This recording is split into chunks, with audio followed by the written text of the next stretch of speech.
All right, in the last couple of videos, we've started to break down some different ways to evaluate your open opportunity pipeline. We showed how we can use a funnel chart to show opportunity stages and the number of opportunities in each stage, as well as a very similar report, but rather than using the number of opportunities in each stage, we can look at the amount of those opportunities in each stage. And then furthermore, breaking that down further by sales rep and opportunity owner. Another very common way that sales leaders like to be able to evaluate their open opportunity pipeline is by looking at this from an expected close date standpoint. And in order to do so, we've already done this in an earlier report in this video series, but we're just going to change the grouping rows up here. And rather than grouping by opportunity owner or by stage, all we're really worried about is the close date of the opportunity. So, the opportunity owner and the stage fields, these are very important for me to be able to show on this report if I were to drill down into it. They're definitely important data points, so I don't want to remove them from the report altogether.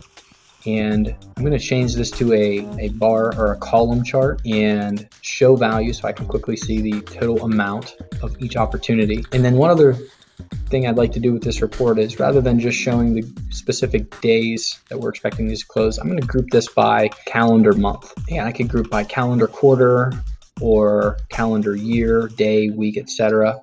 But I think this fits what we're looking for. So I'm going to change the name of this opportunity pipeline by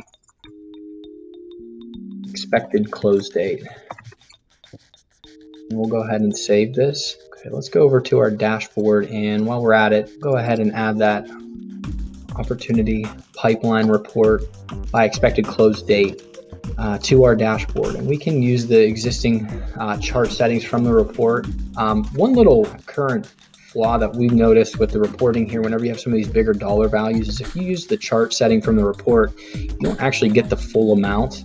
If you wanted to get the full amount, the exact amount of the summarized opportunities, you could basically replicate the vertical bar chart component here. And rather than using the shortened number, you could use the full number. And scrolling down here, I think we're looking good here. I'll go ahead and add this to the report, because this is a lot of information. Another thing that you can do here is you can always consider kind of stretching out these reports and making them a little bit bigger.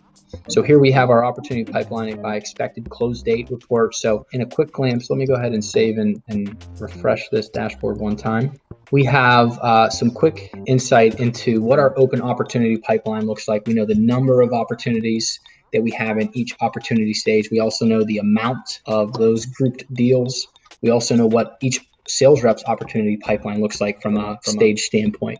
And then lastly, we can also give sales leadership quick insight into what our opportunity pipeline looks like from an expected close date standpoint.